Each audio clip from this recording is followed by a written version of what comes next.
चौथा ग्रुप मैंने तर खांसी का डाला है। तर खांसी में जो सबसे अहम, सबसे टॉप पे जो मैंने दवाई डाली है वो आईपीका की है। आईपीका का मरीज कमज़ोर नहीं होता। आईपीका के मरीज को खांसी आती है तो मतली ज़रूर होती है। इसके खांसी में बलगम बहुत ज़्यादा होता है और खांसता है और बलगम कुछ निकलता भी है। जब आईपीका शुरू कराएंगे तो बलगम आसानी से निकलता है और उसकी तबीयत ठीक होनी शुरू हो जाएगी। बच्चों में मतली का पता नहीं चलता। ये भी उस्ताद मोहतरम उस्मान गनी साहब से मिली थी कि जो बच्चे होते हैं वो अपने होंठों पे बुलबुले से बनाते हैं, इसका मतलब है उनको मतली हो रही है, तो उसमें आईपीका। इसके साथ मैंने डाली है नेट्रम सल्फ। नेट्रम सल्फ में भी छाती में बलगम होती है, खांसी होती है, सीने में दर्द भी होता है।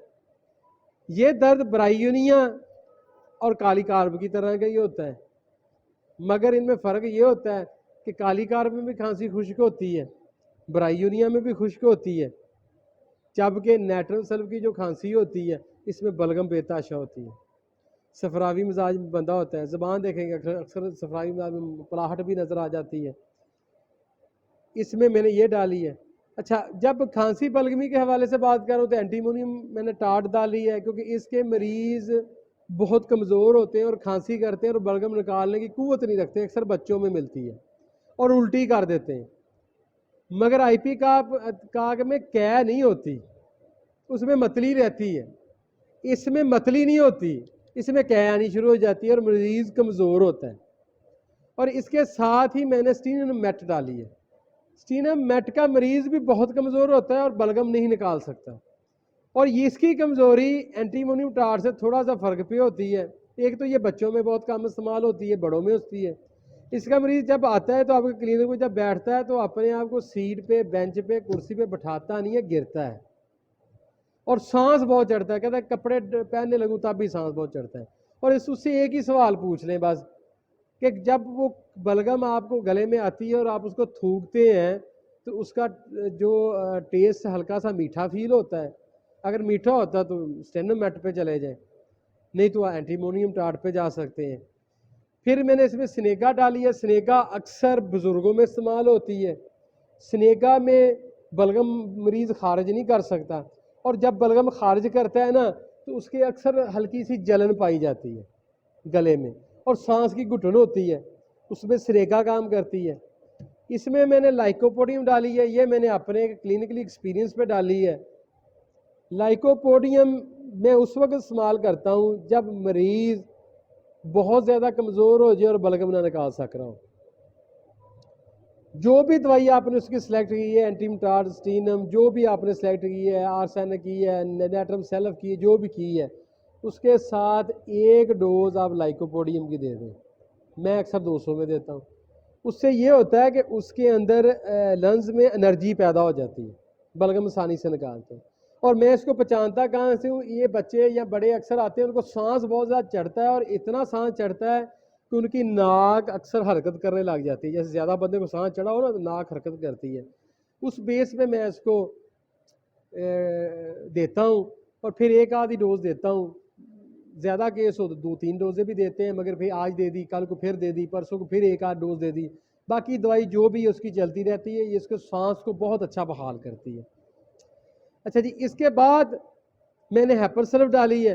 बलगम के हवाले से बात की थी तो इसलिए यहाँ पे इसका नाम लिखा है। इसमें बलगमी खांसी होती है, मैंने पहले बयान किया, शिद्दत होती है, सर्दी से एग्रीवेशन होती है, मगर खांसी मुझे लंग्स में नहीं मिली, फिफरों में नहीं मिलती। इसकी खांसी गले में ही होती है और ये आपने नोट करनी है। पिछले दिनों में मेरे पास एक केस आया तो उस बच्चे का सांस बंद हो जाता था, बड़ा परेशान किया उसने, और फिर मैंने उसकी दवाई हैपर सल्फ ही सिलेक्ट की और अल्हम्दुलिल्लाह वो ठीक है। इस बुध भी दवाई लेके गया और कहते जी नेबुलाइज वगैरह करनी नहीं पड़ती। उसको लंग्स में मसला ही नहीं था, वो गले से ही सब कुछ हो रहा था। अच्छा जी, हैपर सल्फ। फिर बलगम गाड़ी पे बात कर लेते हैं। गाड़ी ऐसी बलगम जो निकले जिसकी लेस बन जाती है, कालीबाइक्रोम और कोकस कक्टाई। इन जब मरीज खांसी करता है और बलगम थूकता है और लेस लंबी जाती है तो फिर कालीबाइक्रोम और कोकस कक्टाई, दोनों में फ़र्क बड़ा आसान करता हूँ।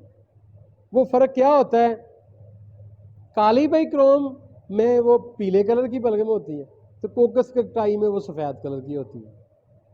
और अगली दवाई मैंने आयरस वर्सिका डाली है, ये सिर्फ दोस्तों को समझाने के लिए, बतलाने के लिए, जो हमने सीखा वो बताने के लिए दी है, जबकि उसका खांसी से तल्लक नहीं है। वो मैंने डाली है आयरस वर्सिका। जब मरीज सूखता है और बलगम लेसदार गिरती है और उसमें अक्सर दोस्त काली बाइक्रोम पर जाते हैं, इसका खांसी में तल्लक नहीं है। ये जब मरीज थूकता है, उसे क्या आती है, तो ये बलगम उसके मैदे से आती है और वो लेसदार होती है, वो आयरस वर्सिका की होती है। ये बाकायदा नेश ने कोट किया है कि मेरे पास पेशेंट आया, उसको गालबन कैंसर वगैरह था, उसके जब थूक में बलगम आती थी तो लेस बनती थी, और मैंने उसको काली बाइक्रोम दी और डिफरेंट अद्विया दी और मरीज़ को फ़ायदा ना हुआ। फिर मैं आयरस वर्सिका पे गया तो मेरा मरीज़ ठीक हुआ, और वाकई जब हमने ये इस्तेमाल की और वाकई काम करती है। ये मैंने सिर्फ इसलिए कोट की है कि आपके पास इस तरह का स्टोमक का कोई मरीज़ आ दे और लेस वाला बलगम हो, तो ये नहीं कहना मुनव्वर साहब ने काली बाइक्रोम दसी सी। नहीं, मुनव्वर साहब ने नाला आयरस वर्सिका भी बताई हुई है। ठीक है, ये उस जगह कोट की है। और आखिरी दवाई खांसी के हवाले से मैंने जो डाली है, ऐसे मरीज़ जो कहते हैं हर साल सर्दियों में डॉक्टर साहब खंघ हो जाती है, डॉक्टर साहब गर्मियों में मैं ठीक रहता हूँ, सर्दियों में खांसी होती है, जो ही सर्दियाँ आती पूरा साल ही खंघता रहना, सर्दियों में खांसी होती है। वो खांसी सुराइनम की होती है, सराइनम दे उसकी खांसी ठीक हो जाएगी। और ये सराइनम भी आपके क्लिनिक में मरीज़ बढ़ाने वाली दवाई है, क्योंकि ये भी केस आपको शायद कोई 1-2 साल में एक आदि मिलेगा इस तरह का। तो फिर सुराइनम। आखिर में मैंने बात की है 5वें ग्रुप में बुखारों के हवाले से। बुखारों के हवाले से पहली वही दवाई एकोनाइट। जब मरीज़ को बुखार हुआ अचानक सर्दी लगने से, मैं पहले बता चुका हूँ, एकोनाइट दें। दूसरी दवाई मैंने डाली है डलका मारा। अक्सर केसेस जब ये सर्दियों का शुरू होता है और गर्मियाँ एंड हो रही होती हैं, रातें ठंडी होती हैं, दिन गर्म होते हैं, उनके बुखार डलका मारा में होते हैं। और अक्सर मैंने पहले ग्रुप में बड़ी वजाहत की है, वहाँ से आपको मिल जाएगी।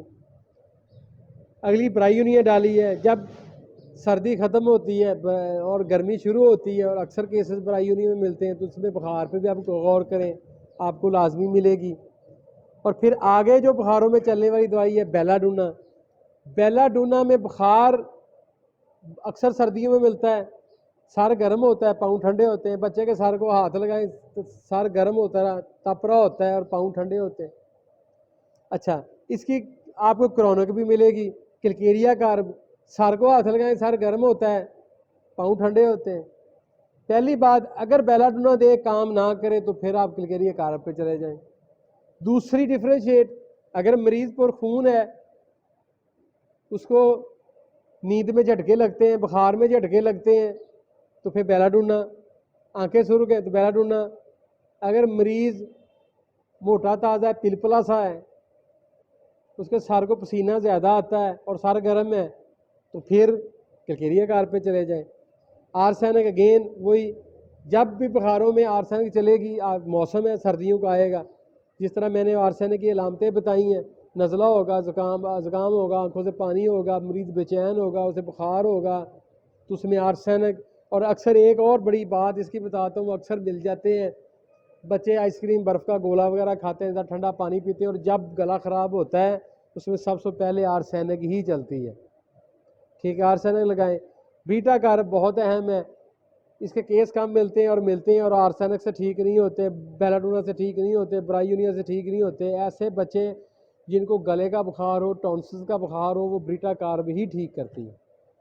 और इसके बाद दोस्तों की आसानी के लिए 5 अदद नुस्खा जात बयान करना चाहूँगा, जिनका सबको इंतज़ार होगा। जो लैक्चर मुके तो कम की गल नुस्खा लभे एको बारी लिख लीए, वो नुस्खे बयान करूँगा। इस वीडियो को लाइक करें, हमारे चैनल को सब्सक्राइब करें, बेल आइकन ज़रूर प्रेस करें।